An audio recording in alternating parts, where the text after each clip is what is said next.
what does this mean, with this I approach the end, for our sense of responsibility, as free responsibility?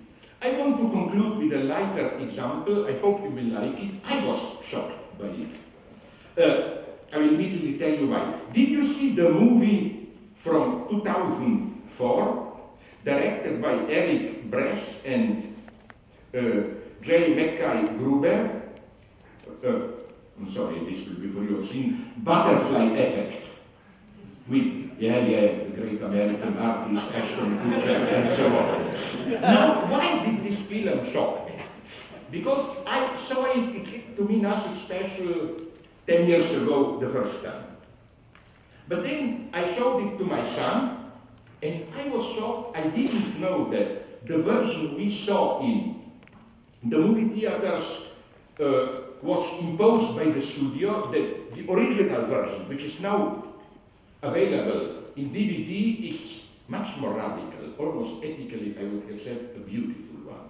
Namely, what happens in the film, okay, I'll be as short as possible. Ashton Kutcher plays a guy who systematically screws his life. You know, he by mistake has his father killed, his problems with his mother causes the death of the woman he loves. This is the butterfly effect, that always something wrong.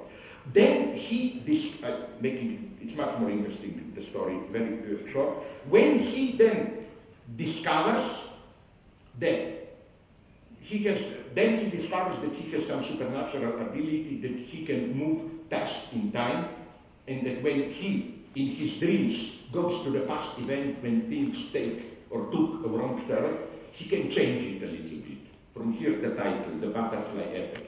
He is of course tempted to go back, change it a little bit so that, but then he discovers that whatever he does, when he returns to present time, things are even worse. You know, like the father of a girl he loves forces the two of them to perform child sex in front of a camera. Okay, he goes back, prevents that, he returns to the present, his girl is totally drugged, cheap prostitute, so he goes back again. Whatever he does, it's wrong. So at the end, it's kind of a Dostoevskian solution. He discovers that he's totally responsible, there is no way out. So what to do?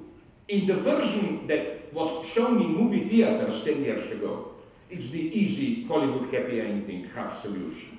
He returns to the point where he meets the girl, small girl at that point, child who was his love, and tells something brutal to her, so that he loses his love, but he redeems her. So that there is no contact between the two. She cries, but later, in the very last shot of the film, he encounters her on a busy street in New York, and they don't know. I mean, he knows who she is, but she doesn't really. So a happy ending. Then you have even the second, third alternate ending, where they nonetheless look at each other with the things, maybe. But you know, what's the original ending?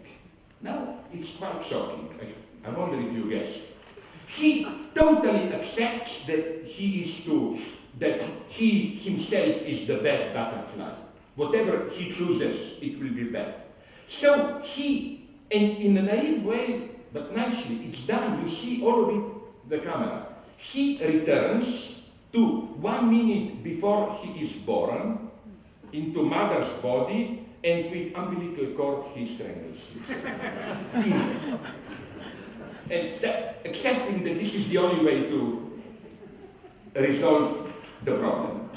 I think that the lesson of this film is precisely that if you are looking for the butterfly, in the sense of what goes, the tiny elements which allow you or made you to make the wrong turn, you yourself are. The subject is ultimately this bad butterfly. Which is why, and this brings us to the line of thought, Dostoevsky, Zosima and Karamazov brothers, we are responsible for everything, everyone is responsible, especially we, Sartre also in Existentialism is a kind of humanism that I'm absolutely responsible not only for my choices, but even if I don't make a choice, for the very situation which makes me a choice, I am responsible, and so on and so on.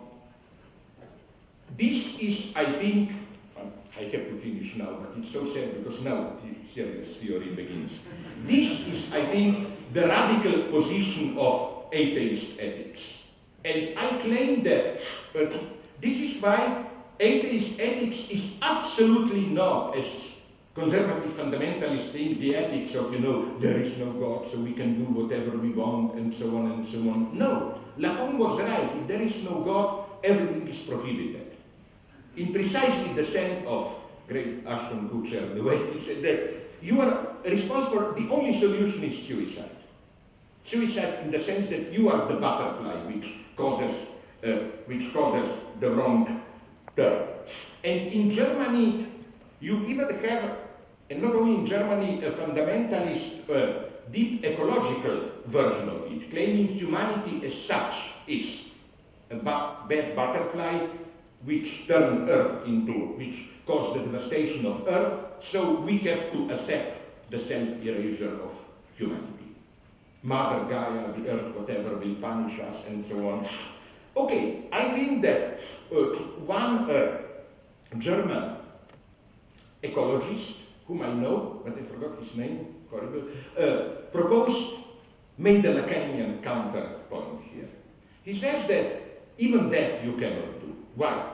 Because the problem is that the circulation, self-reproduction of matter on Earth is already to such an extent probably mediated through human pollution that if we erase ourselves out of the picture, it will not be, happy paradise again. It will be probably utter devastation again. So we cannot do even that. So how to break out of this utter deadlock? We are radically responsible, precisely because there is no God. And I claim